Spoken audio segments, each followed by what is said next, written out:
how about we actually have a good mobilizing disaster response and not spend the first few days of the crisis trying to blame it on AOC and the Green New Deal? All those things, all those possible very good ideas that could be used to help Texans out of this kind of crisis here have just been completely ignored in a very kind of systematic way. And it's again people like Denise Gonzalez and probably within the large majority of people in Texas, regardless of any kind of political class, which we've seen so many people trying to do so dishonestly, just being oh well, this is red state losers should have voted for MJ Hagar. That's what people are trying to tell people. Imagine seeing a story someone with Denise Johnson in West Out, $3,000 to get the water, just to possibly maybe assess the damage of the water at her house. I don't know if the plumber should be that's kind of ridiculous for a plumber. Just $3,000, yeah, I'll come and look at it. Jesus Christ. But imagine going up to her and being yeah, you should have voted for MJ Hagar in the 2020 U.S. Senate.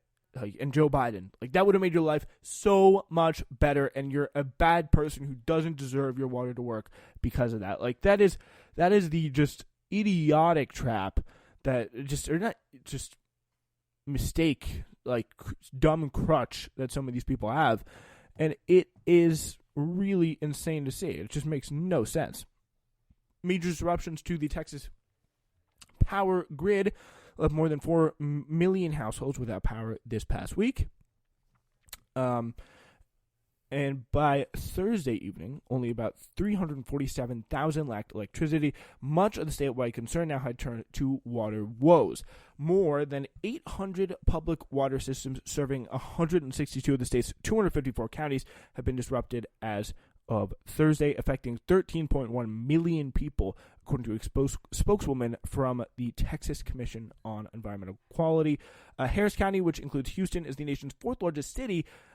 More than 1 million people have been affected by local water systems that have either issued notices to boil water so it is safe to drink, or that cannot deliver water at all. Because this is not just people's individual pipes. It's the whole water system, the whole water treatment plants have just completely flopped and completely failed.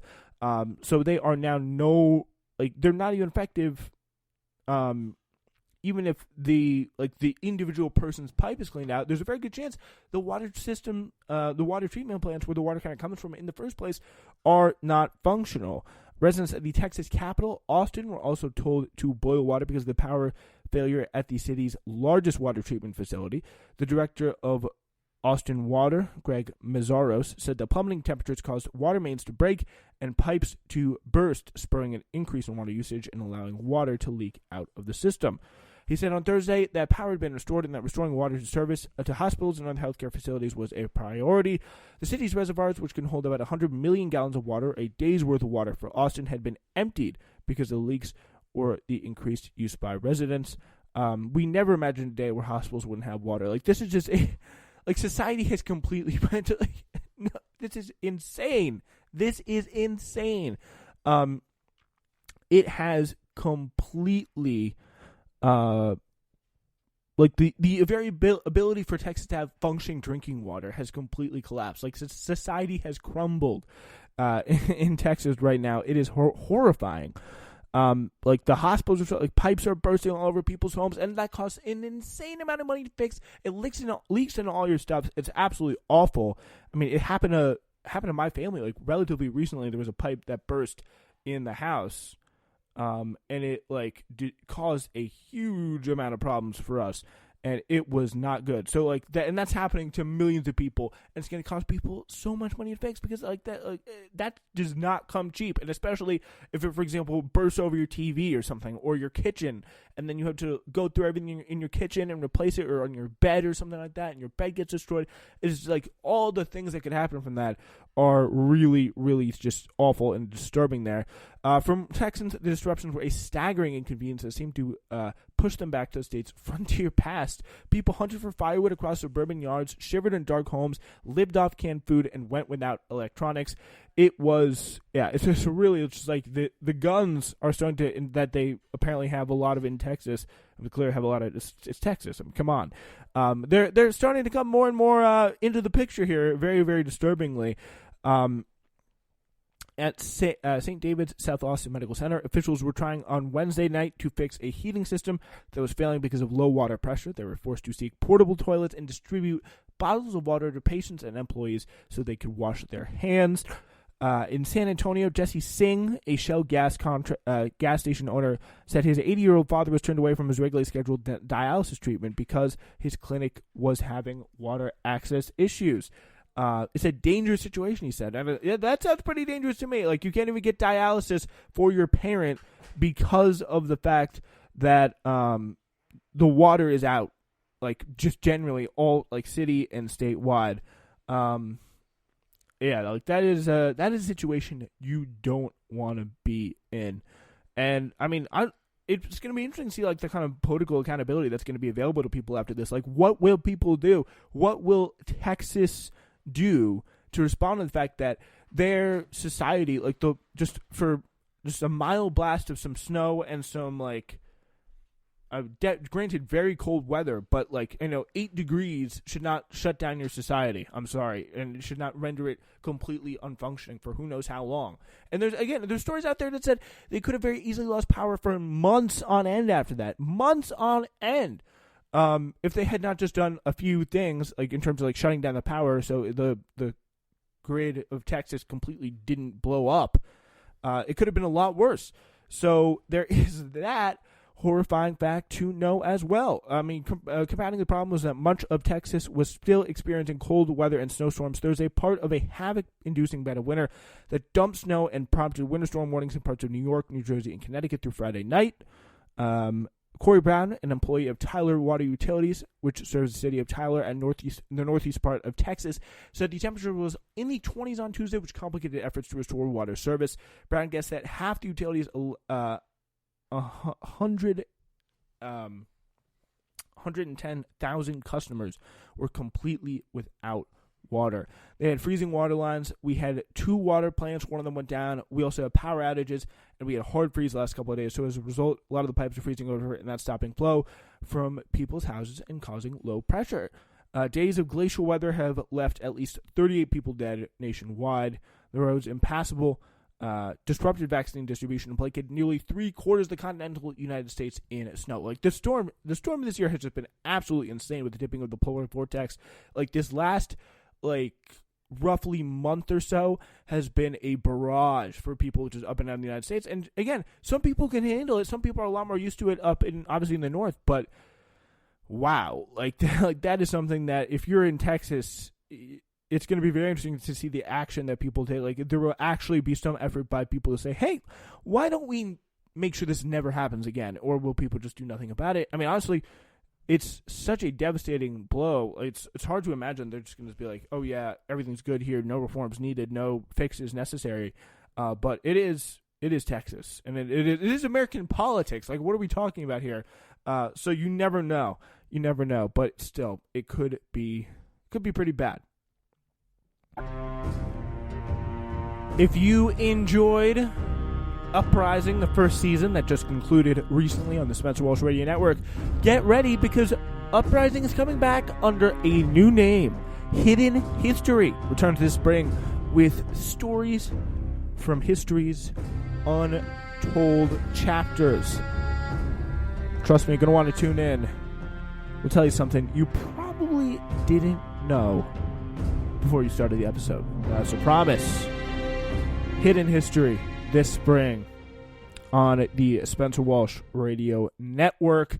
Very excited about that, but also something we're a little bit less excited about is the governorship here in the state of New York of Andrew Cuomo. The Democratic leaders of the New York State Senate are finally moving to strip Andrew Cuomo of his unilateral emergency powers granted during the pandemic, setting up a remarkable rebuke for the governor from members of his own party. And it's very rare that you see this happening. Like, Andrew Cuomo, for someone who, like, you may have heard of him as, I mean, if you're kind of just listening to this as someone kind of from outside the state and someone who doesn't really follow, I mean, I don't really personally follow New York politics like that much, but here, at least in the state, Cuomo obviously really made himself known with these press conferences, especially among the kind of MSNBC watching, kind of more upper class liberal audience, where he really connected. He did find was very reassuring to a lot of people, especially in New York, who just really wanted to know, and I think understandably so, what was going on during the pandemic, especially in the early days when everyone was freaking out, didn't know if they catch COVID by looking at someone the wrong way. It was a very scary and very uncertain time, and by the looks of that, Cuomo was also doing some pretty crazy things in terms of putting patients back in nursing homes, leading to just unprecedented, super high, sky high death totals, which of course he covered up completely and underreported the totals by 50%. But throughout all this time, as he's been appearing this kind of conciliatory figure towards the media, on the other hand, he's been grabbing these kind of universal powers. He's really asserted his control over the levers of power here in New York. This is coming from a guy who has a real reputation going back many, many years in his tenure as governor as someone who is a big part of continues the legacy of the New York political machine, very much intact, very much in control in Albany, with for many years the independent, the IDC, the Independent, I believe, Democratic Caucus, which is pretty much a group of Democrats who caucus with the Republicans in the state Senate, keeping control away from the Democrats, who clearly they should have controlled the Senate, but of course in 2018 that caucus was destroyed. And they had put into place people like Mike Gianoris, Ron Kim, Julia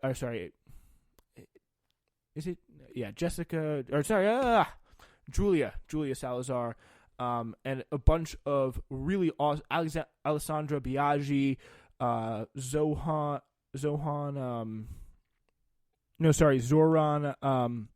Mamdani was another one of the great people. Yulan New, I'm definitely not saying that right. But yeah, there's a lot of people in that kind of Jabari Brisport as well. He run the state Senate District 25. That was pretty awesome. And these are people who have really been very, very influential, very effective in challenging Cuomo all throughout the pandemic, and especially over things like Amazon's, the big deal that they much more. AOC gets all the credit, but she really shouldn't, because there's a bunch of good DSA people who have come out and really stopped that deal from making Long Island City into kind of an Amazon fiefdom. But anyway, those are people who are kind of in a big way giving this pushback to Andrew Cuomo, who he normally doesn't encounter. Normally he asserts that kind of control as in a very kind of stereotypical big power, hey, backslapping, smoke-filled room, getting it done, making the deals kind of politician. He's always been that guy in New York, and now that is getting challenged in a way that really has never happened before, and it's all really been with a kind of unprecedented string of events where we've seen this cover-up after months and months of just base media, disgusting levels of media complicity, none more notable than him getting on his brother's show for just softball questions on CNN, being like, how big is your nose, Andrew? I'm the favorite son. I call Mom. She told me I'm the favorite son. That's what was happening as he was screwing up the nursing home situation so drastically in New York. But the Senate here really is finally turning down Cuomo's kind of calling him out, standing up to him, rebuking some of this BS here. They really underscore the deepening division between Cuomo and the state lawmakers, since the governor admitted to intentionally withholding critical data on virus-related deaths from the legislature and from pretty much everybody. The move comes as it emerged that the FBI and the U.S. Attorney for the Eastern District of New York had opened an inquiry into the Cuomo administration's handling of nursing homes during the pandemic. It was not known whether the inquiry, which was confirmed by 3 people with the matter, was focused on Cuomo or any individual, only that it was in its earliest stage. The inquiry is a clear indication of how the climate has shifted dramatically for Cuomo since March, when he emerged as a prominent voice in the health crisis, using his daily briefings and invocations of his family to inform and culmination of viewers who turned to see him as the virus began to spread.